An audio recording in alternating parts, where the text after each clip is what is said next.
जय श्री कृष्ण, जय राधे राधे। श्रीमद् भागवत का प्रसंग है। राज ऋषि भरत का ब्राह्मण कुल में जन्म और भद्रकाली द्वारा बलिदान से उनकी रक्षा।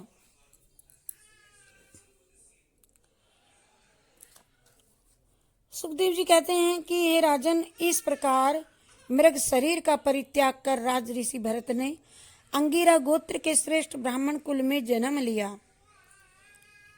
और उनके 9 भाई थे। 9 भाई और थे। वहां भी वे पूर्व जन्म की स्मृति के कारण परिवार के संग से बड़े भयभीत रहा करते थे।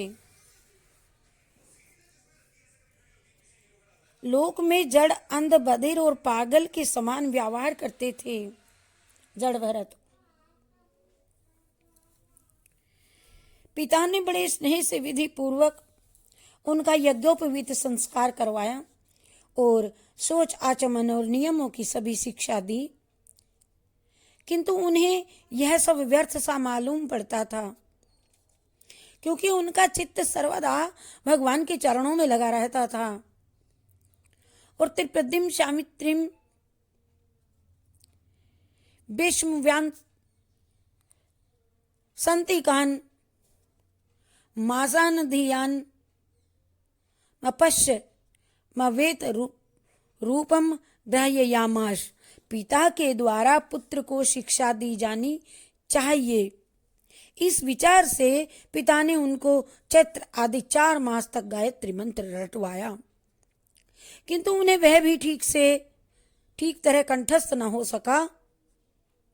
उनका आशय था कि एक शब्द भगवान का नारायण नाम केवल रट लिया जाए, उसी को दिन रात रटता रहूंगा। अधिक शब्दों के रटने से मुझे क्या लाभ, और उससे केवल बुद्धि ही विक्षिप्त होती है। नानोध्यायेन बहुनाम शब्दान वाचो विज्ञापनम ही ततः। पिता ने उसे शिक्षा देने के नाना प्रयत्न किए, किंतु उनका मनोरथ पूर्ण ना हो सका। वह शिक्षा देते देते स्वयं भी एक दिन पिता परलोक सिधार गए और माता भी अपनी सोत को पुत्र सौंप करके पति के साथ में सती हो गई। पिता के परलोकगामी होने पर उनका प्रभाव न जाने वाले भाइयों ने ये प्रभाव जानने वाले भाइयों ने ब्रह्म विद्या में उसकी निष्ठा न जानी तो उन्हें जड़ बुद्धि समझ करके लिखाना पढ़ाना बंद कर दिया और वे जड़ बधिर तथा पागल की भांति इधर उधर घूमते फिरते थे। यदि कोई बेगारी में उन्हें पकड़ करके किसी काम में जोत देता था तो जय श्री कृष्ण, जय जय श्री कृष्ण, जय श्री कृष्ण, जय जय श्री कृष्ण, जय श्री कृष्ण, जय जय श्री कृष्ण, जय श्री कृष्ण, जय जय श्री कृष्ण, जय श्री कृष्ण, जय जय श्री कृष्ण, जय श्री कृष्ण, जय जय श्री कृष्ण, जय श्री कृष्ण, जय जय श्री कृष्ण, जय श्री कृष्ण, जय जय श्री कृष्ण।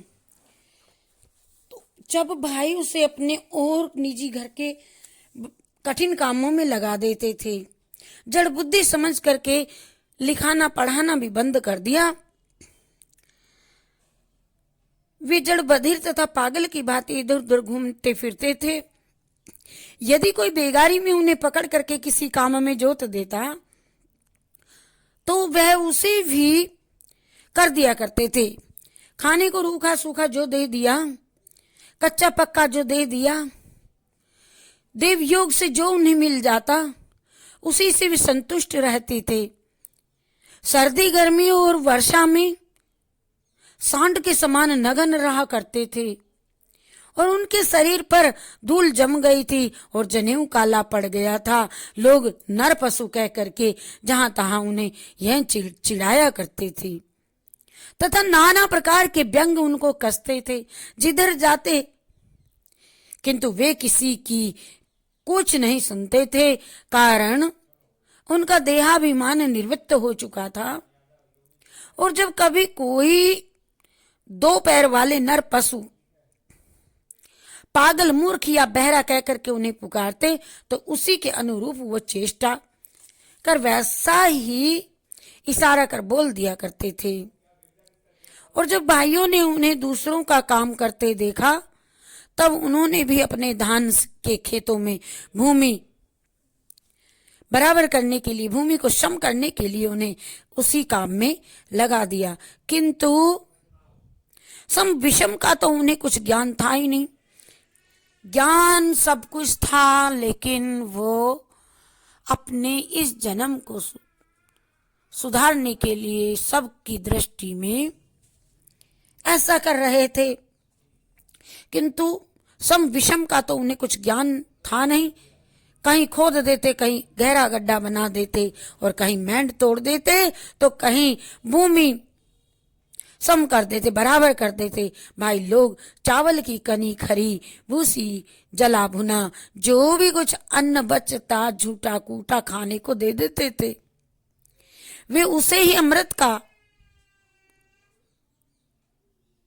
के समान समझ करके प्राप्त कर लेते थे। एक समय चोरों के एक सरदार ने पुत्र की कामना से भद्रकाली के लिए नर बलि देने का संकल्प किया।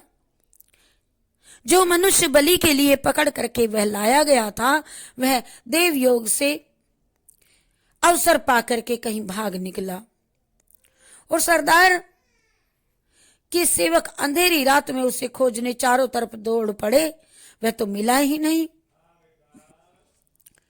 तो फिर धान के खेत में रक्षार्थ वीरासन में बैठे हुए ब्राह्मण कुमार जड़ भरत उनकी यकायक दृष्टि में पड़ गए।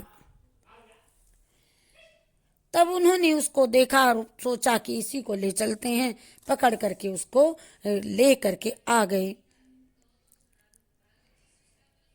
धान के खेत में रक्षार्थ वीरासन जब बैठे थे, कुछ नहीं बोले, चलो जहां ले चलते हो चलता हूं। वे शरीर से मोटे ताजे तो थे ही, और स्वरूप भी अत्यंत सुंदर थे। सब बड़ी प्रसन्नता से स्वामी की कार्य सिद्धि के लिए उन्हीं को रस्सी से बांध करके भद्रकाली के मंदिर में ले गए। अदत एन मन बद्ध लक्षणम ब्रह्मस्य भर्त कर्मणि निष्पत्तिम मन्यमाना बद्धन्वारसनया चंडिका ग्रह मनुपनि युर्मुदा विकसित वंदना।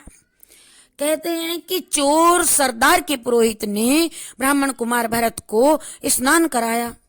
स्नान करा करके सुंदर कोरे वस्त्र पहनाए और चंदन तिलक तथा न्यान विविध सुगंधित वस्तुओं से उनका श्रृंगार किया। बढ़िया बढ़िया उनको आज पकवान भोजन दिए गए।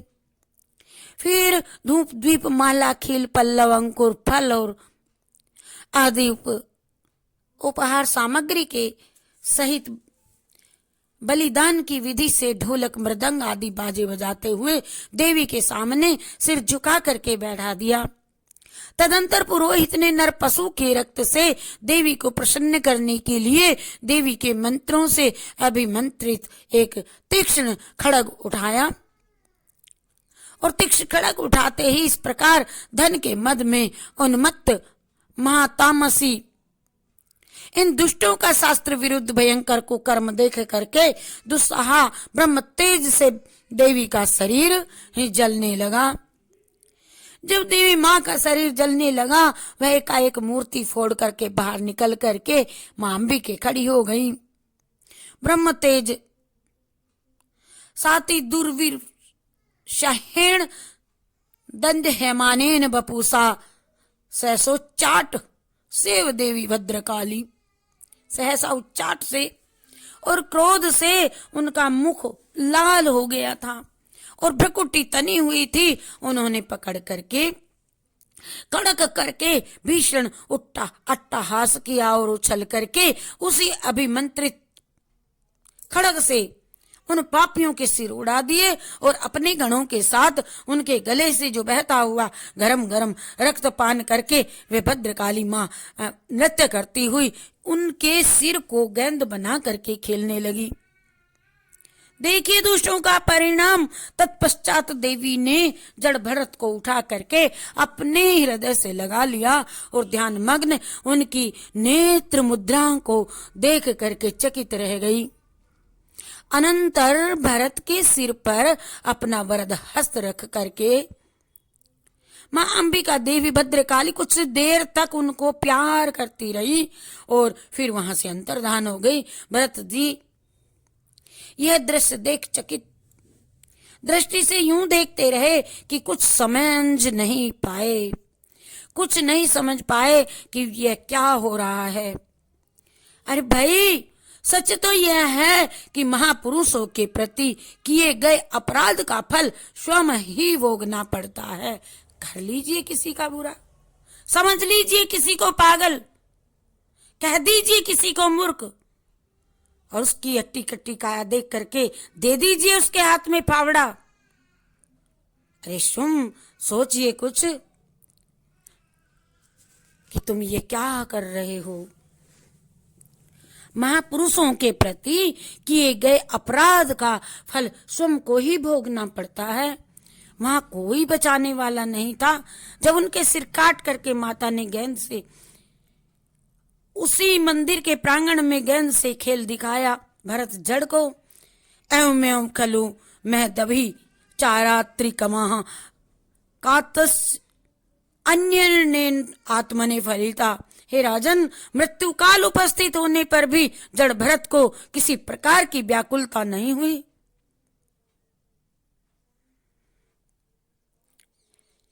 क्योंकि उन्हें पता था आज 13 शीश काट कर माता को चढ़ा दिया जाएगा। उन्हें कोई व्याकुलता नहीं हुई। इसमें कोई आश्चर्य नहीं है। जो भगवान के अनन्य भक्त हैं, भगवान उनकी रक्षा नाना प्रकार से इसी प्रकार किया करते हैं। अंतकाल उपस्थित होने पर भी उन्हें किसी भी प्रकार की उपस्थित होने पर उन्हें किसी भी प्रकार का भय या विकार उत्पन्न नहीं होता। श्रीमद् भागवत कथा साप्ताहिक के 5वें स्कंद का 9वां स्कंद।